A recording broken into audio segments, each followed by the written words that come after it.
las rutinas periodísticas en los medios de comunicación.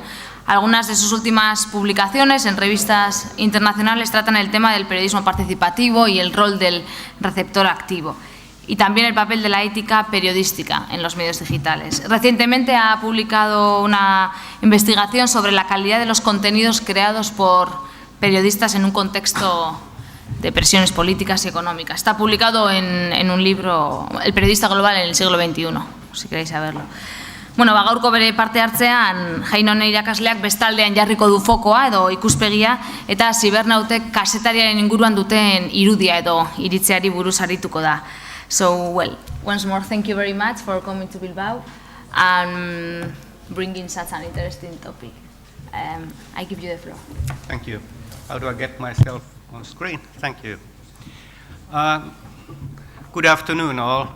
I'm much delighted to be part of this series of conferences which has been running here in Bilbao for... All right, let's start again. So, good afternoon once again to all. I'm much delighted to be part of this series of conferences that you have been running here in Bilbao for some time now. And my warm thanks to the organizers for being able to be now part of this conference community, so to say. And my best regards from Tampere and my colleagues at my university. For starters, it's interesting to note that at least judging from the presentations so far, we seem to be covering more or less, or actually much the same issues, but we are approaching them from different perspectives. I think this is a fruitful basis for a good conference. And my original title read, A View from the Other Side, Netizens About Journalists in Social Media. But please allow me to alter it a little. I'd like to share with you some thoughts about the views from two sides. That is, I intend to consider the attitudes of both the journalists and what I call the netizens, the two different cultures that meet each other in the communicative sphere, which can be called Web 2.0, the Internet, online communication system, or more boldly, online public sphere. I think that if we wish to say something about online communication of these days in the context of theories of public deliberation, it is necessary to scrutinize the setting in its entirety. So the actual title of my talk today could be something like Journals and Netizens, an Uneasy Encounter of Two Cultures Online.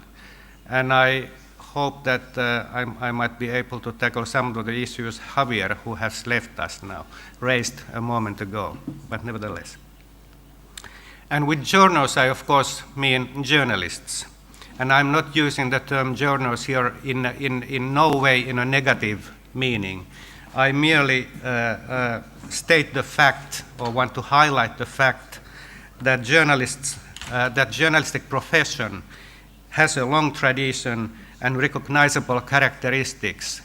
And whereas netizens, I refer to a diverse communicative culture that emerged relatively late in the history of public communication, but which is today very important when we are talking about democratic society and active citizenship and that kind of things. It may be that the netizens consist on only the 1% or the 9% of net users, as Nicoletta here said earlier, but even that, if that is the case, this group of net users is very important. It is significant in the context of public discourse. And these groups, as actors in the online sphere, have different cultures in their background. Let me elaborate this a bit. First, there are the journals. Professional journalism is an established form of public communication. It has a long history. It is organized in a systematic way, in a setting where professionals operate in industrial media adhering to certain principles and conventions. And journalists have built their conventions on the traditional one-way dissemination model of information. They have emphasized profession's significance as an impartial and truth-seeking producer of information. An important part of journalistic identity is the notion of journalists being not only independent and neutral professionals, but also in a way representatives of their publics and watchdogs of those in power on behalf of their audiences, whether the audience has actually given that license to journalists or not. And professional journalism rests on authorized and hierarchical source systems and emphasizes the quality of its own work, which is to a large extent defined by the internal norms and values of that very same profession. At the heart of journalism lies the notion of journalist as a gatekeeper in the process of social communication process. Journalists are those who master public communication. The others are positioned outside in the audience. But of course, all this was challenged when another kind of setting emerged in conjunction with developments in communications technology. Journalists' well-established and well-organized communicative culture met online a new culture, which of course had and still has a relatively short history, and was and still is much less organized than industrial journalism. Enter the netizens, who don't use the net. They are in the net. So much so that, for example, political actions and political processes which are important in society are largely more and more carried out online. Important is, to my mind, that this socially meaningful online communication by netizens is characterized by a sort of amateur approach to communication.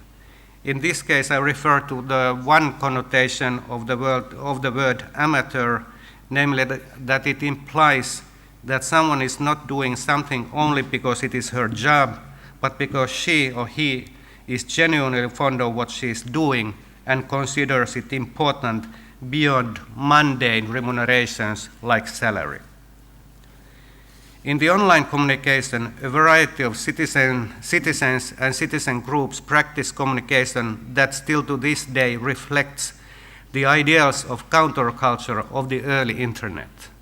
Part of that is that information should be free in the both meanings of the word. And netizens oppose any attempt to regulate people's access to the sources of information or to limit their activities on the internet. In this line of thought, a clear opposition to any authority arises, whether the party seeking to exercise restraint is the state, academia, or a commercial actor like the media and its salaried employees called journalists. Now, in theory, of course, these two different cultures could live happily ever after in the net without much paying attention to each other. Journalists doing their journalism, but now also online, and active netizens minding their own businesses in other forms of communication online. But this is not what happened and could not have happened.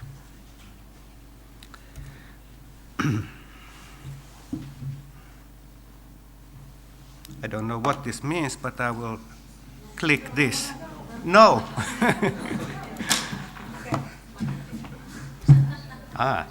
Okay. So, what I was saying that public digital communication is by nature pervasive. It can at least theoretically reach anyone and can be accessed by anyone. The World Wide Web is indeed a public net, at least mostly. And all online communicators operate in the same digital sphere, being able to view, assess, and comment everyone else's contributions. whether those original communicators want it or not. Consequently, professional journalists and their audiences have come across each other in various online spaces, in more or less organized circumstances. These concrete encounters of the two different cultures reveal underlying differences between them that have significance when thinking of the formation of public sphere. If I may elaborate a bit. In online discussion forums or news comment forums of established journalistic outlets, the audience is allowed to enter the communication realm owned by the professionals, owned in citation marks. What is characteristic to this encounter is that the rules and manners of this type of online communication, they are controlled by journalists, by the professionals. They have the power to create the spaces, to open or not them to the audience. They really are the gatekeepers of those forums selecting, editing, and removing the contributions of the audience, thus possibly removing them from the general public sphere. Of course, there are reasons to moderate news comment forums, and I'm not saying it is wrong, but I do think that journalists' underlying attitude present also here towards their online audiences is reflecting the traditional professional self-understanding about us, the professionals, and those or them, the outsiders, with regards to public discourse within media. This journalists' attitude towards the participation of their audiences trying to break into public discourse through journalism deserves a closer look. We scholars often tend to criticize journalists for not understanding that the times have changed and the profession should adjust accordingly. We argue, and quite rightly, I think, that the culture of participation in which the producers of different commodities, be they cars or mobile phones or theater plays or news, the producers of those commodities are bound to listen more carefully than before the users, and also the producers are bound to listen more carefully than before also the users, and also let them have their say in the production processes. And this does not, of course, concern journalists only, but it concerns also journalists. It follows that in journalism too, the stakeholder called the audience should have their say. But for journalists, the new online setting means a drastic shift in the balance of power. The power of the sender diminishes while the former receiver of a communicated message increases. The roles of both audiences and journalists have changed notably. For starters, the mere act or the mere practices of receiving journalism is different in a digital network media than in analog media. Clicking to play an online news video or taking time to rank a set of online news stories, they are conscious acts. They require more determination and engagement than simply watching the flow of a television show or seeing a static newspaper headline. Readers, listeners, and viewers have many more options in deciding when, where, and how they consume journalists' products or not. Moreover, and this is, I think, important, these online audiences are competent to talk back to journalists, and they can use tools that did not previously exist to do so. During the past 15, 20 years, journalists have had to become used to a much greater and more active audience presence in newsrooms than ever before. Another dimension in the recent power shift between the sending journalist and the receiving audience relates to the journalist's role in the communication process. If the audience is inspired to move away from the traditional news providers towards the emerging alternative channels like alternative media or community media or social media networks, blogs, and so on. The very foundations on which journalism is resting are challenged, because journalism exists by and for its audience. If audiences go elsewhere, the status of journalism professionals in defining the extent and nature of social communication is significantly diminished. Their essential power as gatekeepers is at risk, undermining a key pillar also in journalists' professional identity. All in all, this setting for journalists, it is a bit or somehow schizophrenic. While trying to maintain their status in public communication, journalists are forced to admit the audience into their realm. In our international study about participatory journalism, which we published with a group of researchers a few years ago, our research team indeed confirmed that the visions of a more co-production-oriented journalistic role introduced in the literature and discussed on academic as well as trade forums, it is not much reality yet. From the perspective of most journalism professionals, the public continues to be distinctively an audience for the media product. Even if the relationship has more interactive features than before, enabling formally passive audience members to be more directly present in the everyday work of journalists. Of course, there are always several explanations for this rather conservative or hesitant attitude among journalists, and not all of them are controlled by journalists themselves. One important factor which must be taken into account is business logics. Most news media businesses are businesses operating to make money for their shareholders. We are in it for the money is also the slogan also for much news media. And as the revenues diminish, as they have been doing for some time now all over the world, or at least in North America and Europe, for the media, there are all the time less journalists in newsrooms doing all the time more. Often it is the interaction with the audience which is pushed aside in this hurry.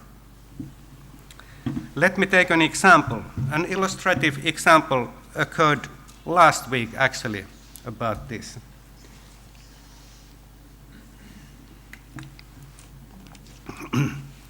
In my lecture with my students, we were talking about how journalists are interacting with their audiences, how they should be interacting with their audiences in newsrooms today.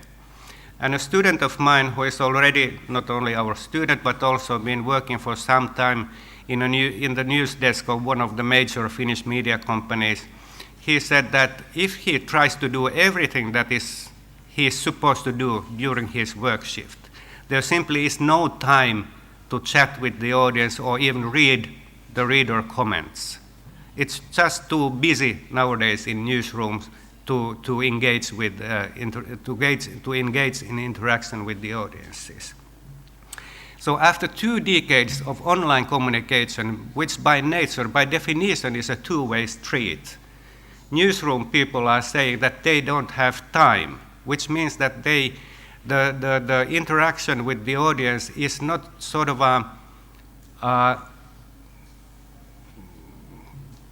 it's not written in the job description of journalists even now, which is quite amazing.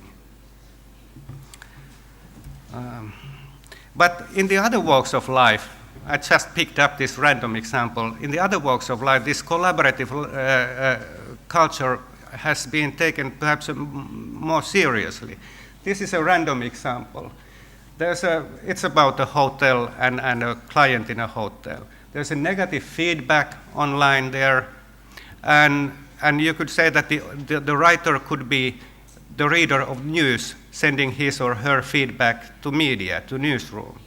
And then the hotel manager or some kind of executive replies saying basically, oh, we are sorry and try to do better next time. And there could be a news editor apologizing or explaining what they have been doing. So in other parts of society, it may be that this collaborative culture is more present than in newsroom work or in journalistic work. It may be about how you see what you are doing. If you see your work that you are doing as a service rather than something else, it may be that it's a better basis for interaction also with the users.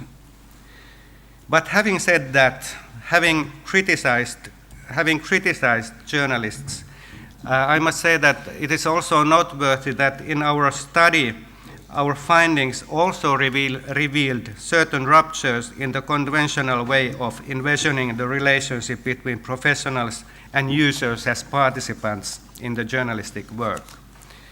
The journalists in our study describe a need to open up journalism to the participation by the public. This view was in a way inclusive in that journalism was more likely seen as a joint or collaborative project of professionals and the public. While even those who adhered to the traditional journalistic role also valued the audience as a defining element for journalism, those who expressed views about a more dialogical role believed more firmly that professionals really should have the courage to embrace their audiences as genuine co-workers. Let us take a couple of positive examples. These are from Finland, a couple of nice examples of cooperating with the audience by the newsrooms. These are crowdsourcing exercises. The first one is quite typical one, which you can see, I think, nowadays pretty often. It is about a case where the newsroom asked the public to tell their memories of the World War II times. They got about 2,000 stories from their readers. It is more than any newsroom could have collected or gathered on their own. From these, the professionals then refined articulated feature stories, photo essays, and even an interactive map pinpointing the people's memoirs geographically. I think this is a fine piece of collaboration about a topic valuable for citizens and society. The other example was more demanding both for the journalists and the audience. In this case, the newsroom had gathered a huge amount of data about how investment property managers and stock exchange dealers had bought and sold equities. Now the newsroom suspected that there might have happened violations of regulations about insider trading. But the amount of data was so huge that they couldn't handle it by themselves, or it would have taken years. So they published their data online and asked the public to scrutinize it, to study the data. And the readers did. The result was that very interesting and I would say astonishing revelations came out in the form of newspaper stories. And again, this is something that the newsroom couldn't have carried out by itself. As a footnote, down there, you might note that the member of the audience is asking that, okay, you would like us to do work for you, how much you will pay for us. That's something that should be contemplated as well and considered in this context, but I don't go to that now.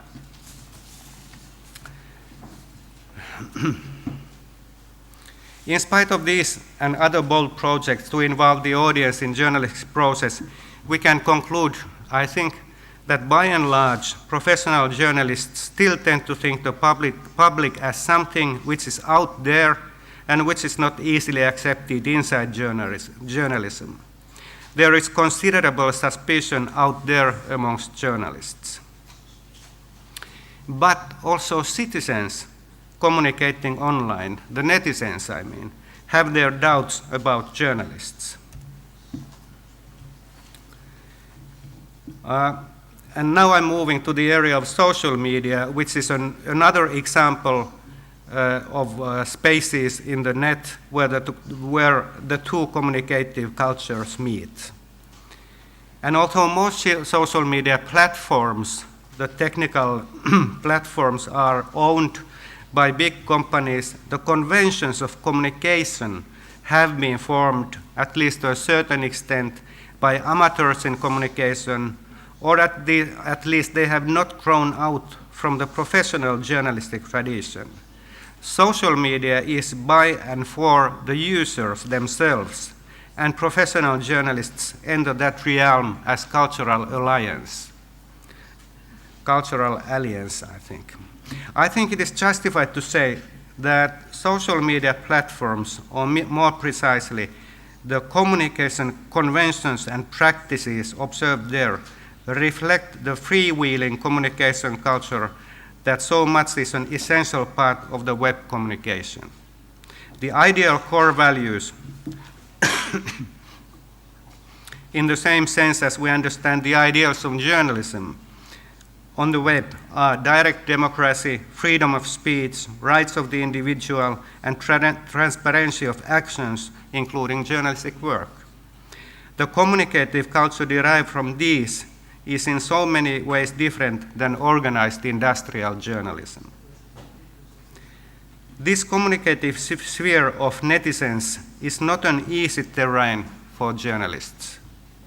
Although all journalists have access to easy-to-use technologies, using social media properly, that is, properly from the perspectives of the ideals of journalism with regards to enlightened civic debate, takes more intellectual effort than merely registering for certain services.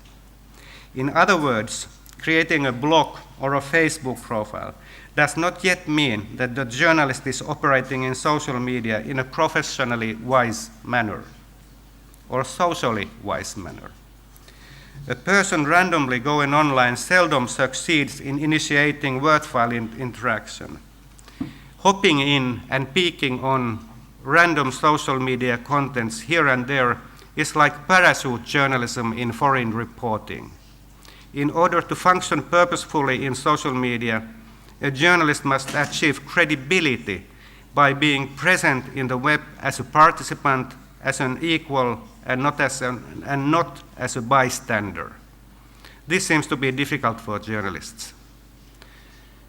In a study about journalists and social media, which we, together with some of my colleagues, conducted at our research center, we noticed that active online communicators outside media are quite suspicious of journalists who enter the realm of social media and their sphere of communication.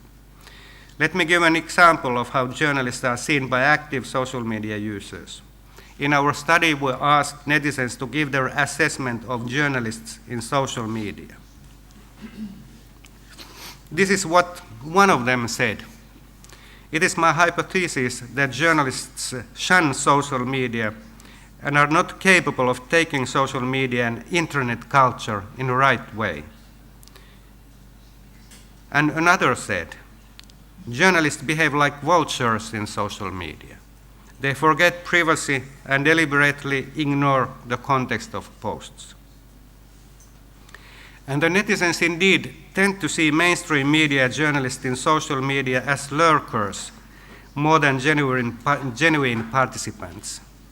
According to the netizens, the main challenge with regards to journalists' use of social media seems to be that they do indeed make use of the contributions in social media for their own different purposes, like picking up news items.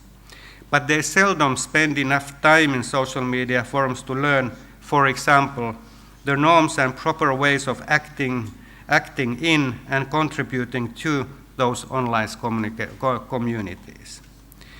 Journalists are not seen, according to our study, they are not seen to behave like equals in citizens' realm.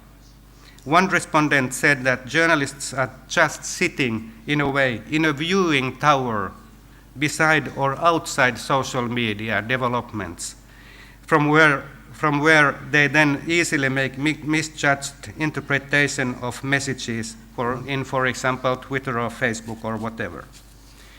Journalists may indeed fail to understand the context and the tone of online discussions. And for example, they fail to recognize irony, satirical texts, or even blatant trolling often. Hence, journalists are considered as tourists who don't understand cultural characteristics of social media communication. The underlying reason for the doubtful attitude toward journalists grows out from the fact that journalism as an institution is a contested actor on the web, instead of being the shaper of this type of public sphere. Netizens obtain information instead of mainstream media from fragmented sources, and the authority position on which journalism traditionally tries to rely easily disintegrates online. A vast majority of our respondents reported, for example, that they rely just as much on unofficial online sources that they know to be good, as on the news presented by mainstream media. Often netizens actually enjoy assuming the position of the watchdog, or the fifth estate.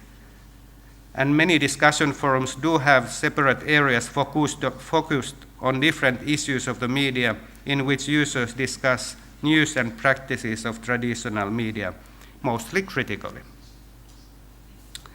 So, we can make an interim conclusion that the lack of trust and doubts are reciprocal in online communication.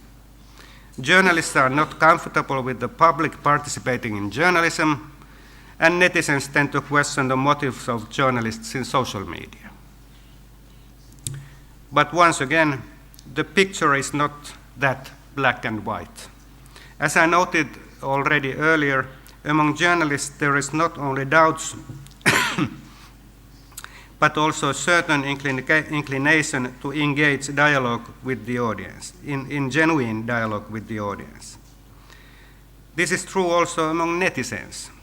In our study, we found out that active net communicators are at least potentially willing to help journalists in improving journalistic performance. In a way, they are willing to help journalism make better. Let me give you an example of this sentiment. When we asked netizens' willingness to collaborate with journalists and media companies, majority of the respondents took a positive stance. Most of them were ready to collaborate only with a fairly loose commitment, like throwing in a tip for news every now and then. However, many were willing to act as sort of collaborators in journalism, monitoring certain subjects regularly as an aid to the newsrooms and seeking information for journalists. So in spite of generally critical view of mainstream media and professional journalists, netizens in a way admit that it does make sense to make efforts to have an impact on journalism. Now, contemplating the state of the affairs that I have been trying to outline here, I'd like to suggest some conclusions. For one, it is evident that in the online environment, professional journalists and the journalistic institution have met their audience in a way that is entirely different compared to the pre-digital era. As the collaborative culture is all the time more pervasive, also journalistic profession needs to embrace it in a constructive manner. And I definitely do not mean the vulgar interpretations of participation for the audience, such as nonsense online polls and other examples of clicks hunting that serve merely the aim of offering more eyeballs to the advertisers. I mean that journalists should understand that new opportunities are in offer for them to better achieve the ideals, the social ideals of the profession. communicative culture has changed. As we wrote about participatory journalism in our book, I quote, "Expanding participation may drive the profession towards an even more mutualized and reciprocal, fluid form of journalism, with journalists finding their place in a collaborative media culture." Therefore, what should be done by the media and also by us as journalism researchers and educators is to provide professionals with both better understanding and practical skills of how and when to engage the audience as a partner and collaborator in journalism. What is important is, in my mind, that the audience should not be underrated. Media as business has the tendency of reducing the public to clicks or other measurable indicators of sales, whereas from the point of journalism as a decisive element in forming deliberative public sphere, it is essential that the public is understood as citizens. Second, although netizens often express their mistrust, even disgust to journalism, and although many netizens would prefer to remain aloof from journalism and assume the voice of a critical counterculture, many citizens, albeit critical, would like to collaborate with journalists. The willingness of the netizens to engage in cooperation with the established media may be based on a realistic assessment of the situation in public communication. In spite of all social media outlets and alternative media, the journalistic organizations of the mainstream media do have at their disposal resources, both economical and human resources, so large that they are impossible for one person or even a group to compete with. And netizens would like to have a say regarding the use of that social agency, of that communicative agency. That can happen only in cooperation with the professionals. But thirdly, in spite of this willingness for cooperation across communicative cultural borders, we need to admit that there are tensions between journals and netizens. And I warmly declare that long live that tension, and I also hope that it remains. My reason for being so content with the differences and mutual mistrust that prevails between journalists and netizens is my concern for the meaningful public deliberations that, in turn, are a prerequisite for a living democracy. Clearly, the media and journalists now have the impetus to try harder, even harder than before now, when they have more fierce watchdogs than ever and everywhere, and the public have potential alternative channels at their disposal. Journalism, of course, needs its paying audience to stay alive, but I think it needs its critical public to stay healthy. Similarly, netizens are of great value for public sphere when they challenge mainstream journalism and provide alternative public information outside the media. Even social media communications can produce meaningful elements for public deliberations. Therefore, we also should enhance and encourage out-of-media forms of public communication. And putting everything in a nutshell, I say that for the sake of healthy democracy, let those journals and those netizens keep on not trusting each other while admitting that they need each other. Thank you. Eskeri Kasko.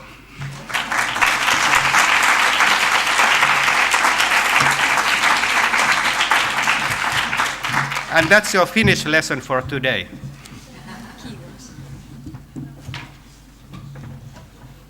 Thank you very much for your contribution. Listo. Bueno, pues tenéis ahora unos minutos para lanzarle algunas preguntas al ponente. Sí, sí.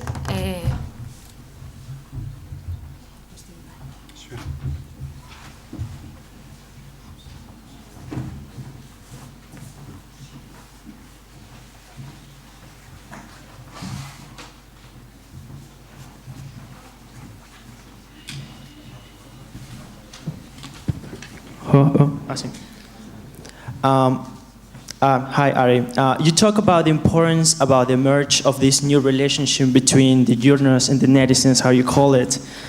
How the journalists can establish a more closer relationship with this user with the users or the netizens on social media, as well as on other platforms. For example, online versions of analog newspapers. How they can establish a more closer relationship, how the journalists can establish a more close relationship. That's my question. Thank you. I don't know if I understood right. You're asking that how close a relationship online? Yeah, how could you establish a more closer relationship between the journalists and the netizens? I think actually we have a long tradition of different efforts in trying to get the gap between the audience and journalists be not that wide. I think all of you have heard, might remember the public journalism or civic journalism movement or ideas, some back from the 90s or so. That was one way to organize joint efforts growing out from the needs and interests from the citizens and working together with journalists. They were able, for instance, we did some of those efforts and projects in Finland. We were able in those projects to raise the questions from the grassroots level, inspired by the citizens and treated in public with the professional skills of journalists, so that those issues came in a wider public sphere. Of course, doing journalism online or publishing journalism online doesn't mean that all journalism is done online. Of course, there's this work in the field which you have to do, and in these kind of projects that public journalism ideas inspired, these can be adopted in online era as well. But of course, in online environment, there are other ways, like I showed a couple examples of crowdsourcing here, but there are a lot of more examples how to use the vast intelligence and knowledge base that is out there among the users. If you invite them to participate in a journalistic project, many of the citizens will participate. And as Dan Gilmore already some 10 years ago said, that all newsrooms and journalists should admit that their audience, by definition, knows much more than the newsroom itself. And there are many ways, if you are willing to do that, to make concrete projects.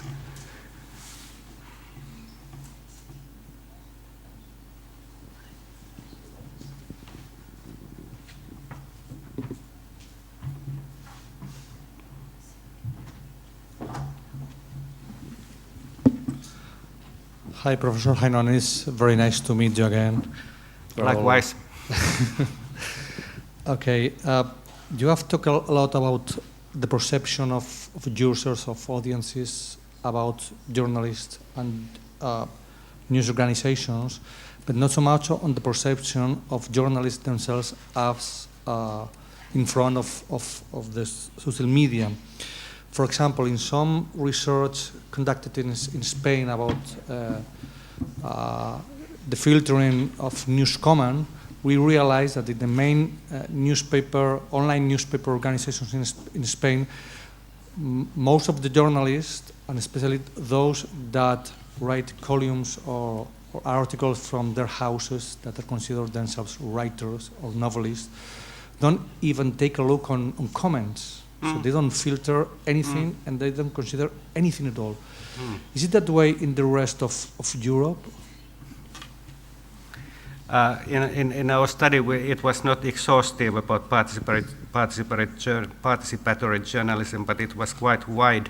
And what we realized that seems to be quite common, that there are comment spaces and readers are asked to comment, but no one pays attention to them in newsrooms. And as I said in one of the examples, that part of the reason I was sort of blaming journalists pretty much in my talk, but we shouldn't blame them always and about everything, because the fact is that as long as engaging with the interaction with their audiences, like reading and commenting comments, is not part of their job description, they don't have time for that. There are people doing so much. So few people doing so much more than before in newsrooms. At least that is the case in Finland now. So that if you are not told by your boss that you need to comment on comments and be present in those online forums, you tend to do something else.